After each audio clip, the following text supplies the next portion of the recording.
ರಾಜ್ಯ ಕಾಂಗ್ರೆಸ್ನಲ್ಲಿ ಸಿಎಂ ಕುರ್ಚಿಗಾಗಿ ತಂತ್ರ ಪ್ರತಿತಂತ್ರದ ಆಟ ಜೋರಾಗಿದೆ. ಸಂಕ್ರಾಂತಿಗೆ ಸಿಎಂ ಕುರ್ಚಿ ಮೇಲೆ ಕೂರೋ ಉಮೇದಿನಲ್ಲಿರೋ ಡಿಕೆ ಶಿವಕುಮಾರ್ ಒಂದೊಂದೇ ಪಟ್ಟು ಹಾಕ್ತಾನೆ ಇದ್ದಾರೆ. ಸಿದ್ದರಾಮಯ್ಯ ಆಪ್ತ ಬಳಗದ ಮುಂಚೂಣಿ ನಾಯಕ ಕೆಎನ್ ರಾಜಣ್ಣ ಅವರನ್ನ ಡಿಕೆಶಿ ಭೇಟಿಯಾಗಿರುವುದು ರಾಜ್ಯ ಕಾಂಗ್ರೆಸ್ನಲ್ಲಿ ಸಂಚಲನ ಹುಟ್ಟು ಹಾಕಿದೆ. ಈ ಮಧ್ಯೆ ಎಐಸಿಸಿ ಅಧ್ಯಕ್ಷ ಮಲ್ಲಿಕಾರ್ಜುನ ಖರ್ಗೆ ಮೂಲಕ ಸಂದೇಶ ಕೂಡ ಬಂದಿದೆ.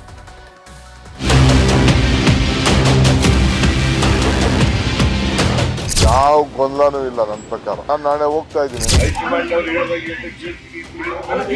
ಎಲ್ಲಕ್ಕ ನೀವು ಹೈಕಮಾಂಡ್ ಅಂತ ಹೇಳಿದ್ರೆ ಹೆಂಗೆ? ರಾಜ್ಯ ಕಾಂಗ್ರೆಸ್ಸಿನಲ್ಲಿ ಕುರ್ಚಿ ಕದನಕ್ಕೆ ಸದ್ಯಕ್ಕೆ ತೆರೆ ಬೀಳೋ ಯಾವುದೇ ಲಕ್ಷಣಗಳು ಕಾಣಿಸ್ತಿಲ್ಲ. ಬೇಸಿಗೆ ಹೋಗಿ ಮಳೆಗಾಲ ಬಂತು, ಬಳಿಕ ಚಳಿಗಾಲ ಬಂದ್ರು. ನಿತ್ಯವೂ ಸಿಎಂ ಕುರ್ಚಿಯದ್ದೇ ಜಪ. ಒಮ್ಮೆ ಸಿದ್ದರಾಮಯ್ಯ ಬಣ ಸಿಡಿದೆದ್ರೆ ಮತ್ತೊಮ್ಮೆ ಡಿಕೆ ಶಿವಕುಮಾರ್ ಬಣ ಸಿಡಿದೇಳ್ತಿದೆ.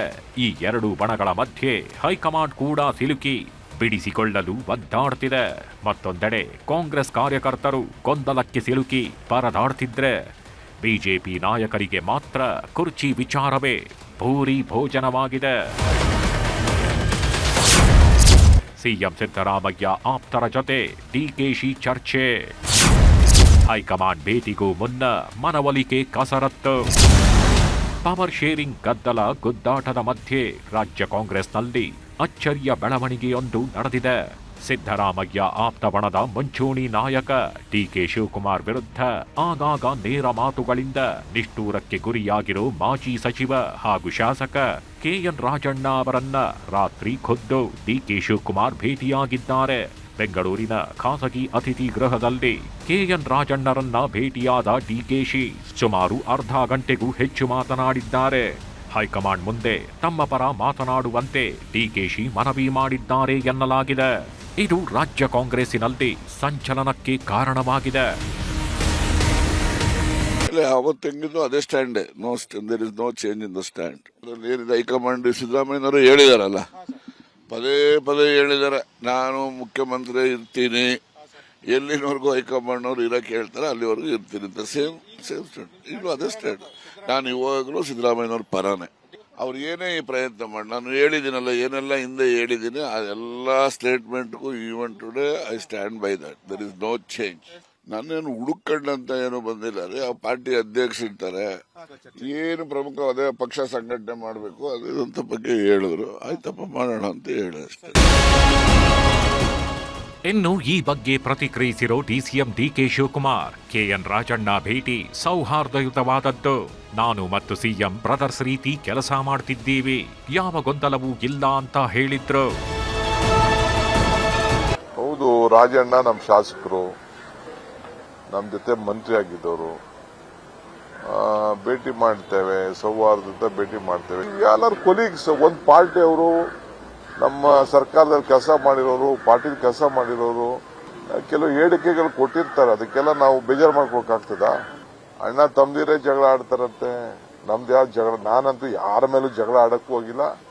ಯಾವ ವಿಚಾರಕ್ಕೂ ನಾನು ಇವತ್ತವರೆಗೂ ಒಬ್ಬರ ಮೇಲೆ ಒಂದು ಸ್ಟೇಟ್ಮೆಂಟ್ ಮಾಡಿಲ್ಲ. ಈಗ ಸಿಎಂ ಅವ್ರಿಗೆ ಆಪ್ತ ಎಂತದ್ದು, ನನಗೂ ಆಪ್ತರೆ, ಯಾರು ಆಪ್ತರಿಲ್ಲ? ನಾನು ಸಿಎಂ ಆಪ್ತರಲ್ವಾ? ನಾವಿಬ್ರು ಬ್ರದರ್ಸ್ ತರ ಇಲ್ಲಿ ಕೆಲಸ ಮಾಡ್ತೇಲ್ವಾ? ನಾನು ನಾಳೆ ಹೋಗ್ತಾ ಇದ್ದೀನಿ. ನಮ್ದು ನೀರಾವರಿ ಇಂಟರ್ಲಿಂಕ್ ನೀರಾವರಿದಿದೆ. ಕಾನ್ಫಿಡೆನ್ಸ್ ಏನ್ರಿ?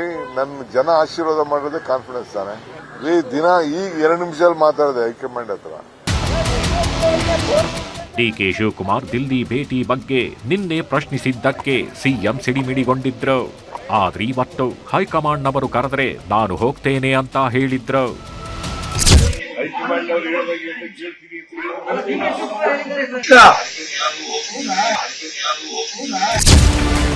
ಮತ್ತೊಂದೆಡೆ ಕಾಂಗ್ರೆಸ್ನ ಸಚಿವರಲ್ಲಿ ನಾಯಕತ್ವದ ಗೊಂದಲ ಮತ್ತಷ್ಟು ಹೆಚ್ಚಾಗ್ತಿದೆ.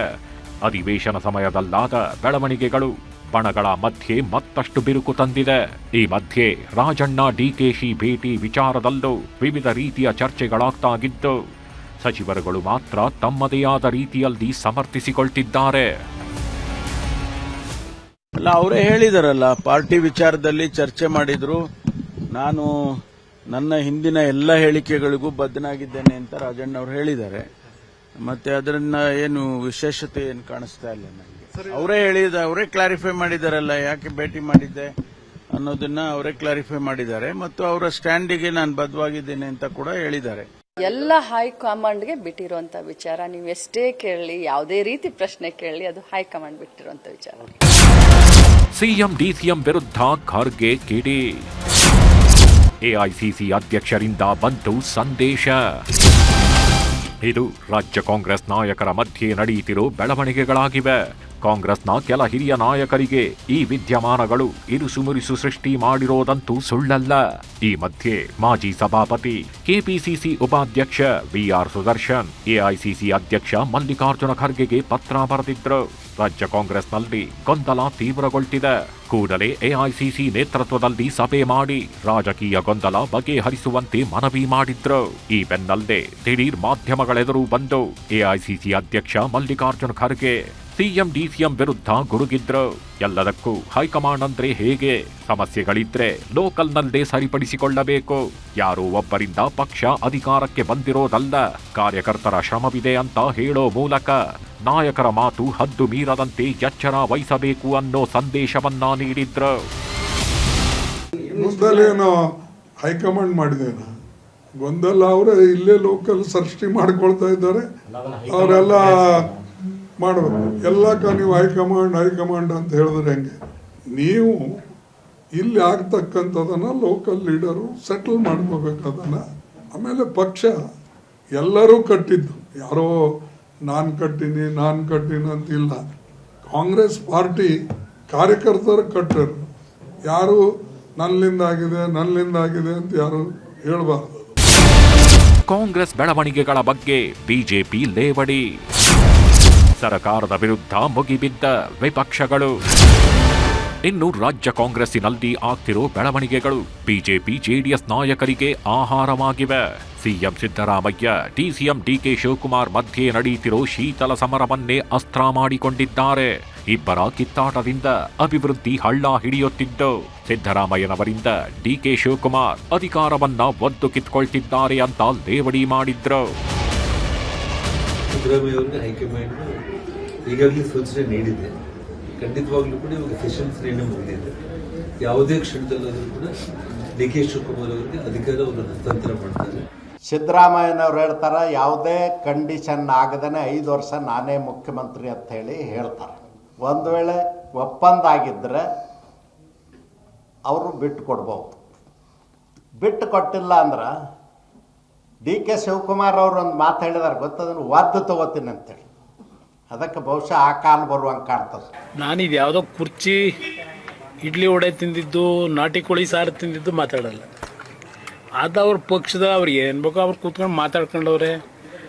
ಇಡ್ಲಿ ವಡೆನೂ ತಿಂದವ್ರೆ, ನಾಟಿ ಕೋಳಿನೂ ತಿಂದವ್ರೆ, ಅದು ಅವ್ರಿಗೆ ಸೇರಿದ್ದು.